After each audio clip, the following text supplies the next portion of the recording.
Cave people, welcome back.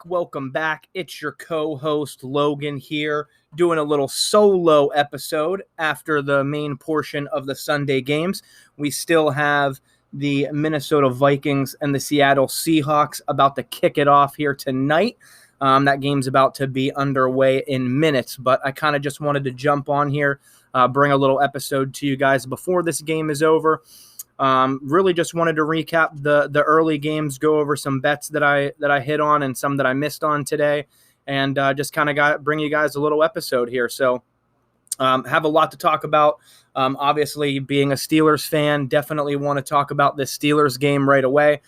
This was absolutely the highlight of my day, seeing the Steelers take home the battle of the Keystone State over the Eagles. The Steelers were able to get it done 38-29.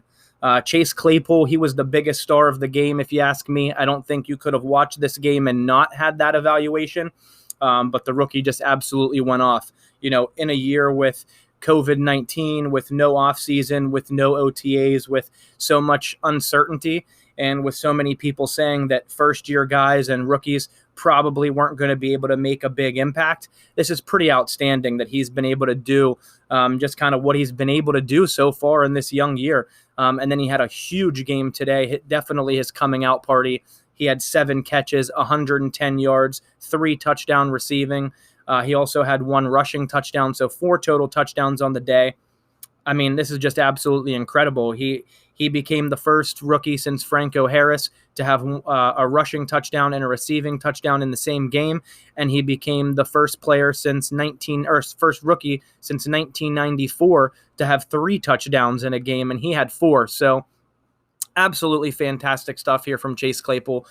You see him doing it all, man. He's blocking. He's making big blocks downfield. He's doing it with his legs in the run game. I'm really liking this little motion that we're running here with him, where we're bringing him on the jet sweep across the formation. Sometimes we're giving it to him, and sometimes we're not. We're giving it to the back, and that's kind of confusing the defense a little bit and allowing our running backs to really have some success. If you followed, the Steelers at all last year, that was kind of a big thing. Obviously, we didn't have Ben Roethlisberger, but our run game just really couldn't get it going, and having Matt Canada in this year as the quarterback's coach, you can really see a lot of the motions and a lot of the stuff that we were hoping he was going to bring over. You kind of see it all come to fruition, and some of it, start to take shape here as the season rolls on. So the Steelers advanced to 4-0 on the season. They are still atop of the AFC North in first place. Both the Baltimore Ravens and the Cleveland Browns both got wins today. So you have the Pittsburgh Steelers sitting at 4-0, the Baltimore Ravens at 4-1, and the Cleveland Browns at 4-1. So that's just going to make next week's game that much more important for the Pittsburgh Steelers as they go to take on the Cleveland Browns in Pittsburgh. So obviously a rival game, fighting for number 1 in the division. This will be, the first time back for Myles Garrett against the Pittsburgh since the little helmet incident with Mason Rudolph. So there's just going to be big time stakes on this game.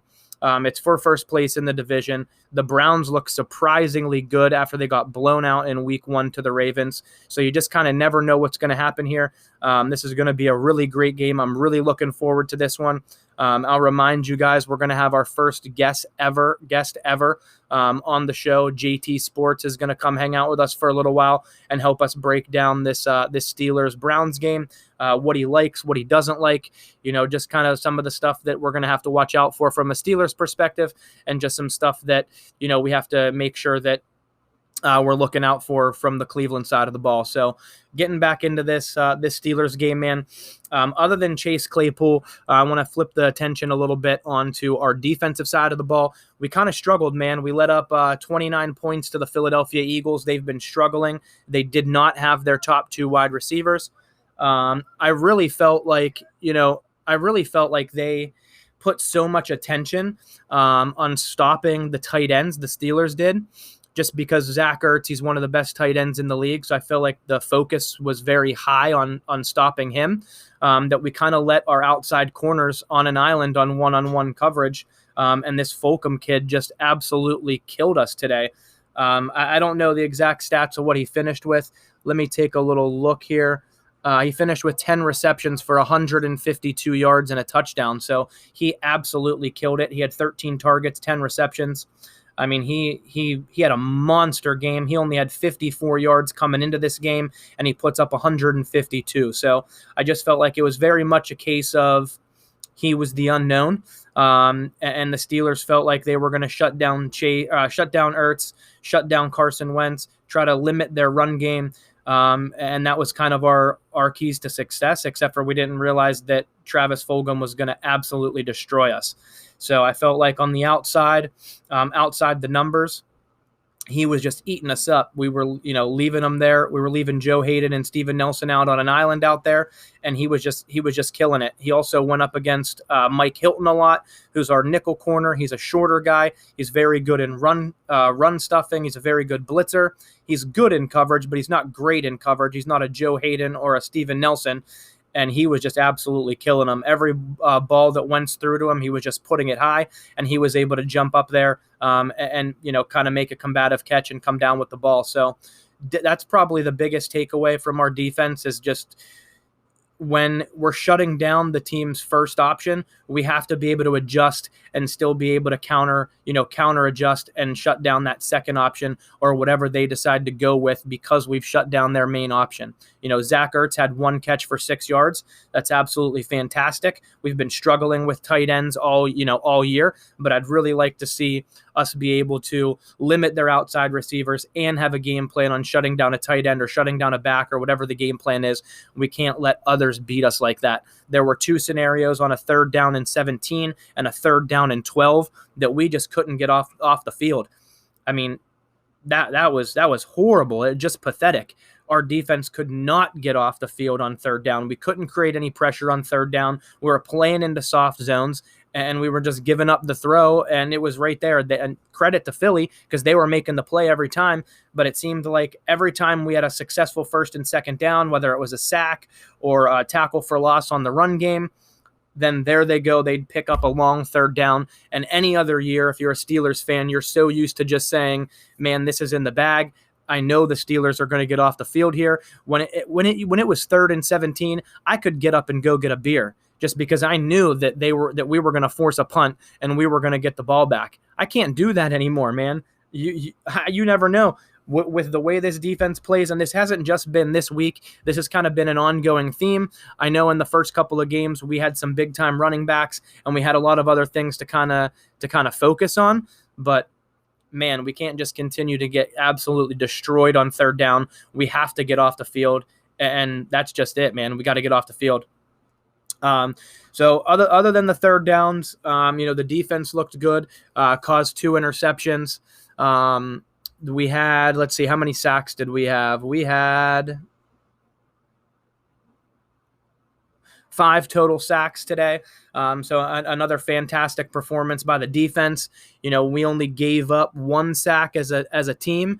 So the Eagles used to lead the league. Now the Steelers do, sitting at 20 sacks on the year through 4 games, averaging 5 a game. That's absolutely fantastic. That's a lot of sacks. If we could continue this through the full 16 game season, you guys are going to see the Steelers put up 80 sacks, which is unheard of. 3 years in a row, we've hit in the 50s. We've led the league almost every year for the last 3 years. So I just like to see us finish over 50 and lead the league again or be pretty close to it. So all in all, winnable effort for the defense. Got the turnovers. Just again, too many big plays to Fulgham, and then of course, how did I forget the huge run by Miles Sanders? I mean, Miles Sanders had 11 carries for 80 yards and 2 touchdowns, but his long was 74 yards. So that means other than that 74-yard run, he had 10 carries for 6 yards. He had those 2 touchdowns, but again, the one was a 74-yard touchdown. So it's like, you stop that big play and you have a great day against them, against their rushing attack. That play was a 3rd and 9. They hit us with a draw. Mike Hilton missed a tackle, and it was off to the races. And, Miles Sanders is probably still running somewhere right now. So it is what it is. I feel like that's the only thing that kept them, kept Philly in the game early, was them just riding the momentum off of that run. And, credit to Miles Sanders. He's from Woodland Hills. He's a Pittsburgh kid. He went to Penn State. So to have him come back into Pittsburgh and do that, it always seems like those guys kill us. But good for him. I'm sure his family was there. It's the first time that any fans were allowed in the stands for the Steelers. So, good for him. I'm sure it was a big day for him and his family. Like I said, he had 11 carries, 80 yards, and 2 touchdowns, with his long being that 74-yard run in the first quarter that really got things rocking and rolling for the Philadelphia Eagles. Flipping over to the Steelers side, it's actually kind of crazy. Ray McCloud, the fifth wide receiver, he actually led the team in rushing yards today. He had that big 58-yard run on the end around on the reverse, and that was really why. The second leading rusher was James Conner with 15 carries for 44 yards. That's really why, is because he had that one long run for 58 yards. James Conner was our second leading rusher with 44. So not a great day by James. Average 2.5 yards. A touch on the ground, and then James Conner also had 3 catches for 19 yards. So again, not a great day for James, but I feel like the rushing game as a whole, we ended with 136 yards, had those 2 touchdowns with Chase getting 1 and James getting 1. So all in all, a pretty successful day on the ground. 32 rushes, 136 yards, and 2 touchdowns. So moving up to Big Ben, he was 27 for 34, 239 yards and 3 touchdowns. Again, man, his rating was 125.4. Again, Ben Roethlisberger just continues to come out and be the ultimate game manager. He's getting the offense in the right play. He's taking what the defense is giving him. He's able to find the open man, and this is on every play. He's made 2 bad throws all year. 1 was intercepted, and that was back in week 1. To me, since then, he really hasn't made any bad decisions. He hasn't made any questionable decisions, really, even. He's been going to the right receiver, and his ball placement has been fantastic. I can think of the Chase Claypool touchdown that he caught earlier in the year. Perfect ball placement all day today. He had good ball placement. Even on the last touchdown that Chase scored, just to have the touch to kind of throw it over the linebackers there and fit it in, and then let Chase use his legs and do the rest. So Ben's looked fantastic in my opinion. He was only sacked once today, and overall Ben's been great. It's been awesome to have him back. As far as the receiving goes, Chase Claypool, like I said already, led the team, 7 receptions for 110 yards and 3 touchdowns. And then we had Eric Ebron with 5 catches for 43 yards. And I'll be honest, if Ebron didn't have that 1 fumble and then the other incomplete catch or incomplete pass, but he should have caught it. If it wasn't for those 2 plays and really just the fumble, because the incomplete was just incomplete, I could care less about that. So, if it wasn't for that 1 fumble, I would tell you that Eric Ebron had a fantastic game. He's been getting more and more involved in the offense. Ben's looking for him on 3rd down, and that's huge. That just shows that they're building that relationship. They're really building that chemistry. And anytime Ben has had a good, a solid, outstanding tight end, I mean, that's always been trouble for defenses. Ben is a hard guy to bring down. He's constantly able to run around back there and move around. And, if he buys a little bit of time and has that security blanket, whether it's over the middle or going down the seam or whatever it is, because Ebron is definitely athletic enough to get down the seam. So it's just nice to see that he's kind of having a little bit of a security blanket again. And then you had Juju Smith-Schuster with 4 catches for 28 yards, and then James Washington with 3 catches for 25. Now, I'll be honest, 2 of James Washington's 3 catches came them big downs, big 3rd downs that he was able to run away from the defender, and he was able to pick up the 1st down. So even though he only had 3 catches, 2 of his 3 catches were at huge times in the game and on huge downs, and he was able to convert. So can't really say enough about those guys. That group there, you never know who's going to get it done. Those 4 receivers, Chase Claypool, Juju Smith-Schuster, James Washington, and Deontay Johnson. You never know who of the group is going to get it done, but you just know that they're all going to get it done, man. Unfortunately, Diontae Johnson went out early in this game with a back injury. I guess he took a shot directly in the back, and that kind of set him back and put him down for the game. But on the bright side, that's what kind of let Chase Claypool to come in, take those reps from Diontae Johnson being out, and then ultimately what led to, him having his breakout game. So although that's kind of like a bittersweet, you never want to see anybody get hurt, especially not Diontae Johnson. But anytime Chase can come in and build that kind of confidence and have the game that he had, that's just outstanding for him and his development. James Conner looked good. A little bit on the injury front. David DeCastro went out early on with an ab injury.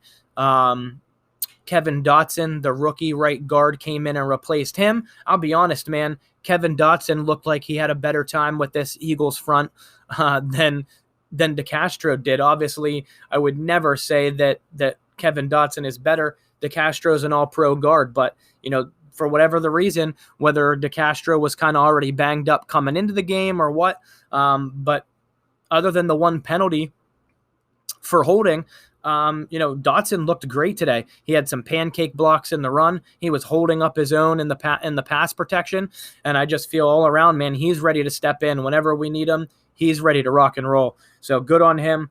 Pouncey couldn't finish the last drive. He had a foot injury. I don't know if he was just kept out of the last drive. It was more of like a precautionary thing, or if he's actually kind of banged up, which would suck, man. If we lost Pouncey or DeCastro, really. But like I said, with Dotson coming in and kind of stepping up, I feel like the DeCastro injury, if it has to be for a couple games, even shorter long term, wouldn't be as bad as Pouncey. Pouncey calls the protections. He helps Ben, call the protections. He is a veteran center. Ben's comfortable with him, so would hate to see anything happen to him. He provides so much leadership for this team. You would just hate to see anything happen to him long term, or even for more than what he already missed in just this last drive. So definitely looking for those two guys to bounce back. The only other injury there was that Diontae Johnson. So we had those three guys get hurt, unfortunately. DeCastro, Pouncey, and then Diontae Johnson with the back injury. In my opinion, Juju just continues to show, just how great of an all-around player he is. Whenever they lined up with him for the majority of this game, with Slay covering him, Slay is probably one of the best man corners in the game. And, they kind of did shut Juju down for a lot of this game. But, it just shows how unselfish he is to be able to draw the coverage to him, allow his other guys in that group to make the plays. And he's so unselfish, man. He runs down the field, flies down the field to celebrate with them on every single time they have a successful play. He was sprinting down the field to celebrate with Chase Claypool on several of his touchdowns. So, you just love to see it, man. These guys are having fun. They don't care who's making the play as long as it's being made. And it's just awesome to see. And it really says a lot about Juju Smith-Schuster's maturity and the mentality that he's at, or the mentality that he has and where he's at and his maturity and his development. I know he catches a lot of slack from that bum Mark Madden about not being serious enough. But listen, man, these guys in the NFL are human too. They want to have lives too. They do have lives. So you can't judge this guy just because he wants to play some video games and dance on TikTok. He's putting in the work. He's busting his ass, and he's showing up on Sunday, and that should be all that matters, and it is all that matters. So good for you, Juju. You're the man. We love you. Hopefully we can keep you around. It's probably not looking good, but we'd love to have you here in Pittsburgh forever. We love you, man. So all right, let's take a look here. I'm probably going to take a quick break real quick, catch a quick drink and a smoke, hit the vape real quick, and then I will be right back. Appreciate you guys tuning in. I have the Browns and Colts still to go over, a lot from that game. I'm going to go over some NFL news, and then I'm going to break down my bets that I had from the early games. I had the biggest parlay winner that I've ever had yet. So stay tuned for that. If you're in the Facebook group, you already saw that go up. But I'll be right back, guys. Appreciate you, cave people.